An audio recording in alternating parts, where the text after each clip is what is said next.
En ce qui concerne cet exercice, il s'agit en fait d'écrire les égalités de Thalès. Mais pas tout le théorème, juste les égalités. Juste savoir si on est capable d'écrire les égalités des rapports. Alors, dans le cahier de cours, on a vu qu'il y avait deux formulations, soit pour le rapport d'agrandissement, soit pour le rapport de réduction. Le coefficient d'agrandissement, le coefficient de réduction. Vous en prenez l'un ou l'autre, mais vous n'êtes pas obligé d'écrire les deux. Pour le petit a, par exemple, on peut considérer le petit triangle divisé par le grand triangle, ou l'inverse, le grand divisé par le petit, peu importe. Mais si je fais le petit triangle divisé par le grand, ça va me donner le côté MF divisé par le côté qui lui correspond, c'est-à-dire GF dans le grand, MF divisé par GF. Le petit Fn, quand je l'agrandis, ça devient Fe. Donc Fn divisé par Fe. Et enfin, Mn, quand je l'agrandis, il va se transformer en Ge. Mn divisé par Ge. Ne pas hésiter encore une fois à faire le tableau comme je vous avais dit dans le cahier de cours. Le tableau de proportionnalité avec les trois côtés des triangles et les trois longueurs qui correspondent. On va essayer par exemple pour le petit b. Pour le petit b, les deux triangles. J'ai BTS et puis CAB. Je fais exprès de mettre les lettres un peu dans le désordre. Hein. Parce que ça, ce n'est pas grave d'avoir respecté l'ordre dans lequel c'est écrit. Ce qui est important, ça va être les longueurs qu'on va associer.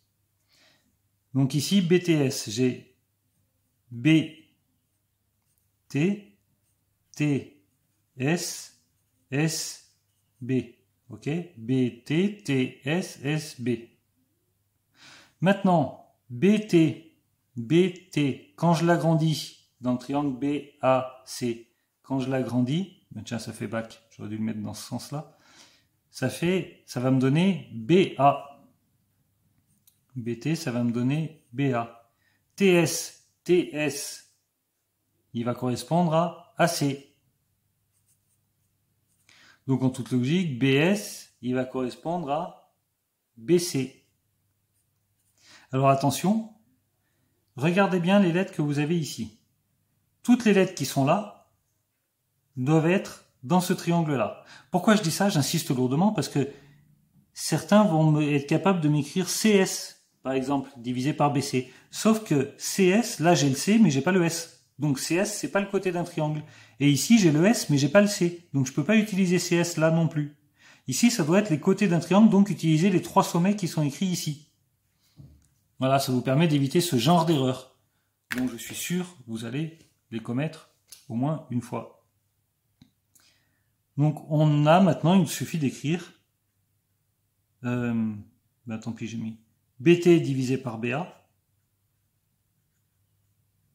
TS divisé par AC. En fait, vous avez fait tout le travail, hein. Là c'est qu'un travail d'écriture. Hein. SB divisé par BC. Voilà par exemple les égalités de Thalès pour les égalités de rapport de longueur pour ce triangle-là. Pour le C,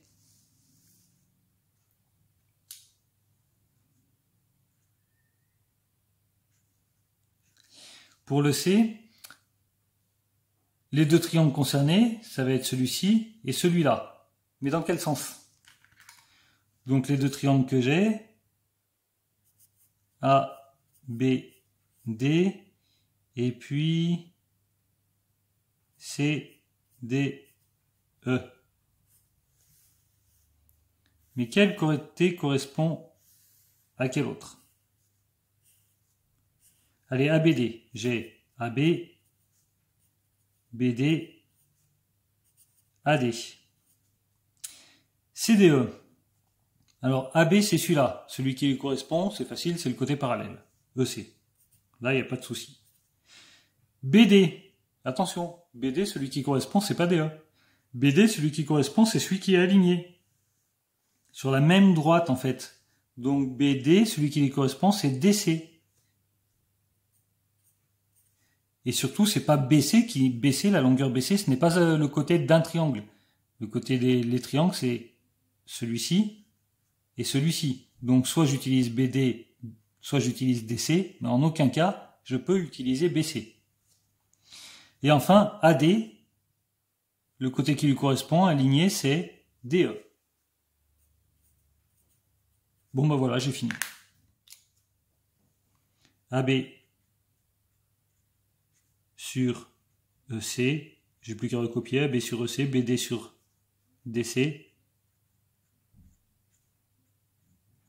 et AD sur DE.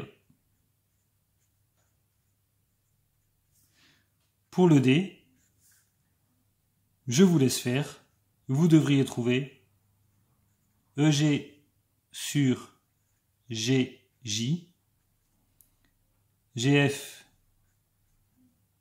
sur GH et EF sur HJ, sachant que on peut tout inverser, c'est-à-dire les 3 du bas les mettre en haut, les 3 du haut les mettre en bas.